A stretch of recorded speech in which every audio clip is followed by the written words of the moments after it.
So, so let's talk about spin-offs now, and how do I practice special situations? Mostly is spin-offs. I do takeovers and tender offers a little bit. I would say if I have to classify all of it, it's probably 10% of it, and 90% might be just spin-offs.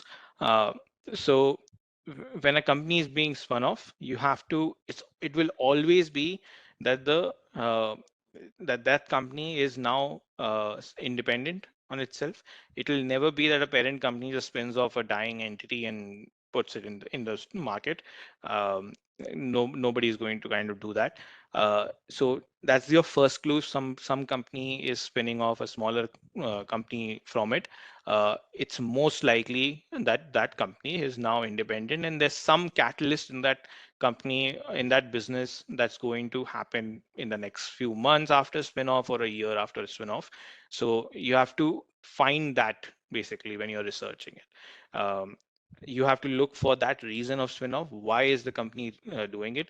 The business is flourishing. That's everybody knows that that's the reason doing it. But why is it flourishing, and what are the catalysts after the within 2 years or few months of the spin-off, and when are they going to play out? That's the focus of your research in there. Uh, Post, once the company spins off and gets listed, you have to look at insider behavior. If the insiders are buying it, that's a dead giveaway that that's basically insiders are buying company. You should be kind of looking at doing the same. Then I look at, is there extreme margin of safety? For me, extreme margin of safety is anything less than 50% discount of its fair value. Somebody asked how to do valuation. That's a very broad topic. Uh, but one of the ways is to kind of look at the peers, listed peers, look at their businesses. Is there something that is available at the same kind of a business, and the spun-off business, is it cheaper than that business? So that's one of the kind of crude ways of doing it. But the real way of putting valuation stuff, you have to analyze the business end to end. You have to look at financials. You have to kind of model and things and have assumptions and uh, do all that exercise on your own. Um, then look at the current investor profile. By that I mean, like, how much do the institutional investors own, how much do retail investors own, and how much do the promoters own? If what kind of institutional investors are there?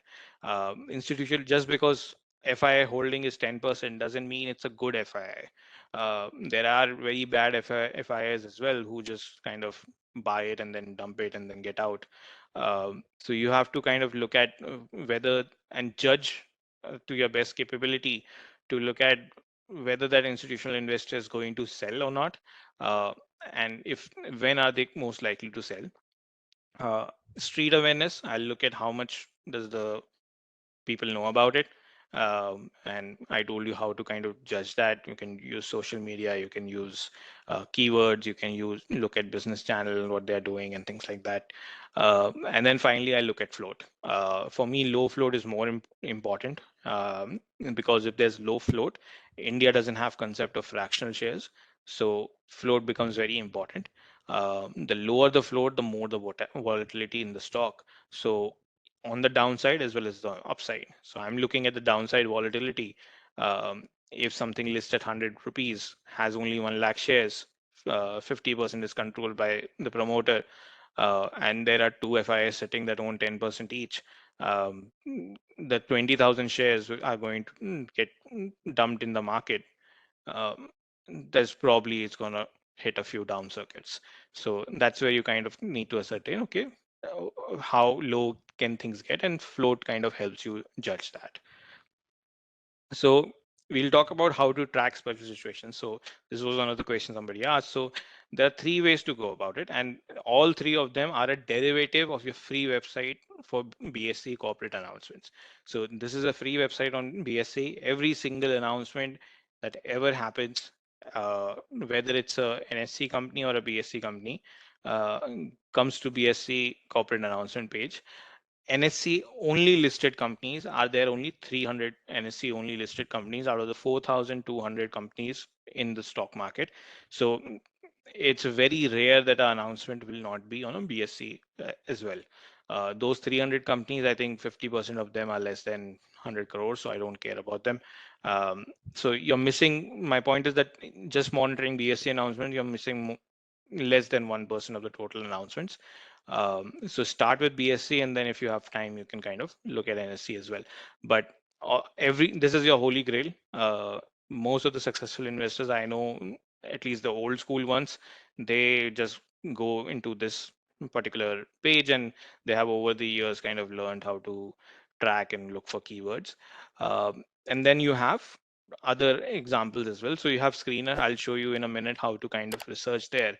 But Screener has a very good functionality to just do by keywords. The only catch here is that uh, they are very accurate, and that's not like it's not good when you're trying to capture a large set of announcements. So, for example, if you look for scheme of amalgamation, which is a keyword in mergers and demergers, then they are very accurate to the sense that if they give you five, all five will be relevant. But the way to kind of study corporate announcements is that you need a little bit flexibility so that you don't get five, you get 10 of them, out of which two are irrelevant, three are most likely relevant, and then five are definitely relevant. So that's where you need to focus on and how to kind of that's how I do it. Um, but Screener is works pretty well. So this is no way kind of a comment on them. I'm just saying that they're quite accurate there. Then there's paid tools as well. So Regulation 30 is kind of a so two guys run it. The guys who run it, the Shah Talwar and stuff, they're pretty they're very well experienced in such situations. So I have learned a lot from them. And they are the guys who are pretty much nerds around mm, announcements. They know them very much in detail, and they're practicing lawyers, so that helps them a lot. Um, and then I'll show you an example of self-developed text. So Regulation 30, you can research on your own. I'm just mentioning them. Screener.in and my self-developed tech, I'll show you. So let's do that. So I'll stop sharing for a minute, and then I'll